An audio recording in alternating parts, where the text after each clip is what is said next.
What's up, guys? Chef Dave back with another video. So today, and probably for the near future, for several videos, we are going to dive into Broa. Now, Broa is, I call it Portuguese cornbread. It is a bread with quite a lot of history. It is one of the most popular breads in Portugal. It has a history dating back to, I didn't find a year. Maybe I can find some more information as we go through this journey, but it's basically only after corn was introduced into Portugal. Before then, it was basically, whole grain flours, rye and wheat, and then millet was introduced, so millet was used.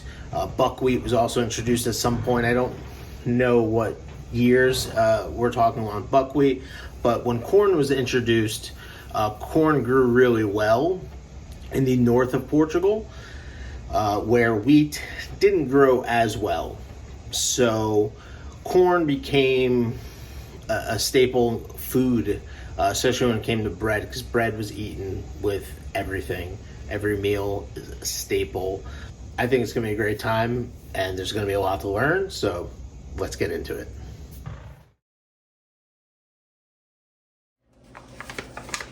All right, so we need 500 grams of white cornmeal, 20 grams of salt, 425 grams of water. A little bit more.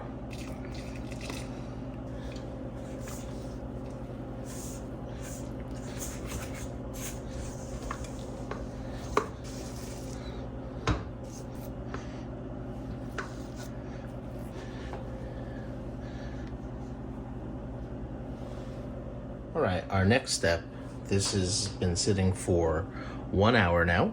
So our next step is going to be adding our ice cold water. And so this is water that I actually put like 3 or 4 ice cubes into. It has a couple little dots of ice left, totally fine. It'll melt as it's mixing. And I really want to cool down the corn because this is gonna ferment overnight. So I really want this to cool down a little bit. Hopefully it will slow ferment. Here we've got rye flour, good bread flour, and then finally we have our yeast. This is active dry yeast. I don't currently have a sourdough starter. Maybe I'll start one. I would love to try doing this with sourdough, but I just don't have one right now. And then we are going to mix this together to form a dough, and probably knead it for about 8 minutes in the machine. We're gonna start on low.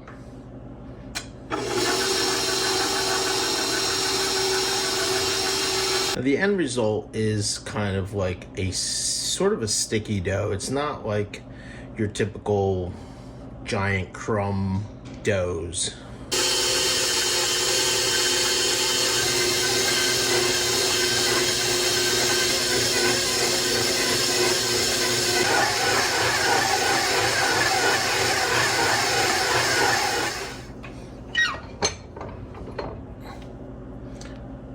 So, see how, I'm getting the white here. See how tacky that is? That's kind of what you're looking for though. So let me move this out of the way. This is our dough. Pretty nice. Feels good. Feels, I think, the way it should. I did have to add a little extra flour to it to get it to this point, which means in the recipe that I developed, I'll cut back some of the water. So now we're gonna cover this. So basically, you want the heat to stay in there. I should say you want the natural kind of fermentation to happen, and you don't want a breeze to hit this, but you also don't want it to ferment too hot. This is why I do this at night. It's a little cooler, especially now in the winter. And we'll cover it. Again, you don't have to wrap it up, just letting it rest. And this will ferment for about 5 hours, 5 to 6 hours. We'll check it. It's 1:30 right now. We'll check it at about 6:30 in the morning. All right, and we're back. This is 6 hours later. You can see our dough has risen quite a bit. Now what we're gonna do is knock this down. It smells really good. Okay, and what we're gonna do, this is supposedly a little trick to form this, because we want the outside to have actually quite a bit of flour. A little flour into a bowl. And then we're gonna put a little flour onto the top. And we are going to drop this into the other bowl. And basically,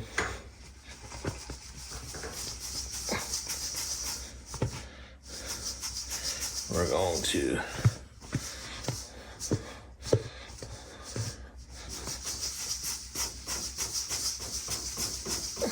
roll this about. It's a little dusty, but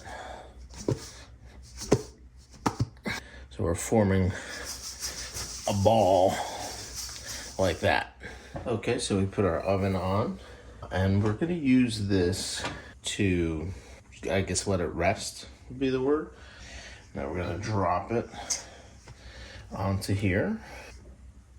I'm gonna make this into more of an oval, just because I think it'll fit better on my pizza stone. And we're gonna let this rest. We're not looking for this to essentially double in size, but we do want it to expand a little bit.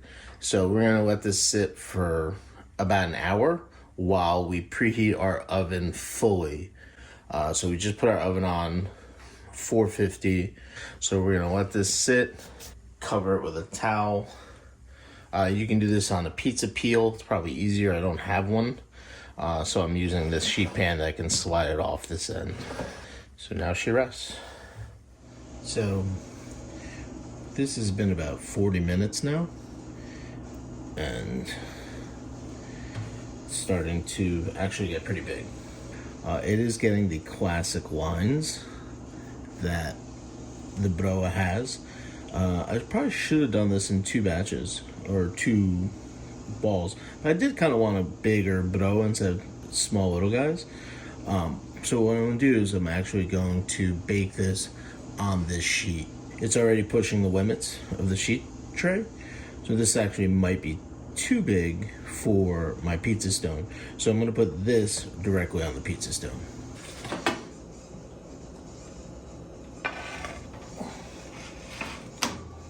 And just to inject some steam. It doesn't say to do this, but I'm gonna throw 2 ice cubes.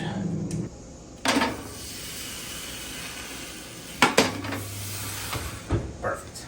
So we're gonna end up baking this for probably about an hour, maybe even an hour and 15 minutes, give or take.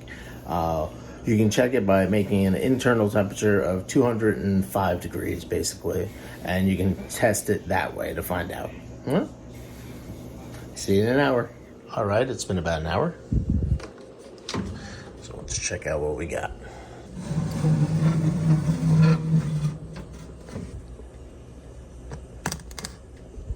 Good sounding crust. We're looking for about 205 degrees. Looks like we're gonna make it, steadily climbing. Ooh, slow down. So just maybe about 5 more minutes. All right, so I took it off the tray and I placed it onto the stone just to give it that last minute crust that we're looking for. I'm sure it has it, but you know, just in case. Okay, just like that. Beautiful. And then we're gonna take it out, put it on a rack and let it cool. So here we have it, our first shot at making Broa. Didn't come out too bad. looks pretty good. So definitely one of the things I would do differently is I would allow that full hour to rest and re-rise the bread after forming. It did kind of rise sort of quickly this morning, and that was just, I think, due to the yeast activity. And I think that will allow for just like a fuller loaf, not necessarily like a lighter loaf, maybe a little lighter as well, but I mean, I'll see when I crack it open, but more of kind of a fuller loaf. This is supposed to be a dense bread, and you know, it looks right to me. I just think it could be just a little bit fuller. So that's one adjustment, but all in all, let's take a look at it. So that's what we're looking at. The beautiful top, classic Broa right there. The smell is amazing. It's really, that last bottom, I gave it on the bottom, those last like 10 minutes, gave it a little char on the bottom, which is good. I like that. So that's intentional. I do think that I'd have to bake it again on a tray, because I think doing it entirely on the stone, it might burn. I'll have to test it out. But I think it looks really great. Cut it open in a minute and we'll take a look at it. Now for the best part, let's give it a little cut. Now she is still a little warm, so we're just gonna cut off the end here. A lot of times with these, wow, that's exactly what you're looking for. A lot of times with these breads, you take a knife, you just cut it through like this, and then we're gonna rip it at the end. Whoa. Wow, all right. All right. Might be cooking with grease here. Oh, that smells good. Oh, it smells. Oh, you got that corn. So white cornmeal instead of yellow. They do use yellow in some parts of the country, but you really smell that rye flour and that corn. Oh, that's really nice. Now let's give it a little taste.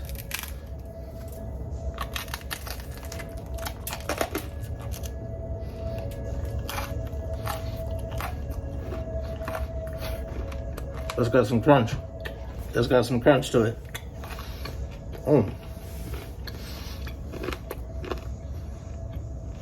You see that crust? That is thick. That is what you're looking for. You want that thick crust. The flavor is, again, you taste that rye, you definitely taste the corn. And this thing's about 50% cornmeal. It could be maybe the dough, the recipe needs a touch of sugar, but all in all, for the first effort, really freaking good. I can't wait to keep making this better. We are going on this little bit of a Broa journey together. Hopefully you enjoy it. Hopefully you learn something from these trials and tribulations. I won't try to make all the videos quite as long, but they're going to be as long as, you know, it takes. So this bread became kind of a staple of the communal oven. Really started with the poor in general, because, you know, the wealthy were able to get bread every day, you know, and the poor kind of had these town communal ovens that I'm sure a lot of people have seen or talked about before. But you made these doughs. They're usually a little heavier, a little denser, because they lasted longer that way. You gave it a hell of a crust, again, for longevity. And a lot of these breads were obviously eaten with cheese and butter and so on, but a lot of them are actually like made to make other foods last longer. So, you know, you take your broa slices and you dip it into, you know, caldo verde or some other bean soup or something. My dad famously told me a story about, growing up very poor. They would take broa and make a sandwich out of the broa, where they take like rendered pork fat, toast the broa in the pork fat to give it a nice meaty flavor, and then they would put that bread in between regular bread, which was much softer in texture, and they made basically a bread sandwich. So that's poor living, but it is a bread that I did not really take to as a child. I loved the lighter breads and such. I mean, I guess growing up in America, that's kind of what you lean towards. But as I've gotten older and learned more about bread in general, broa has become sort of a cool thing to me that I really want to learn more about, and I want to be able to make at home.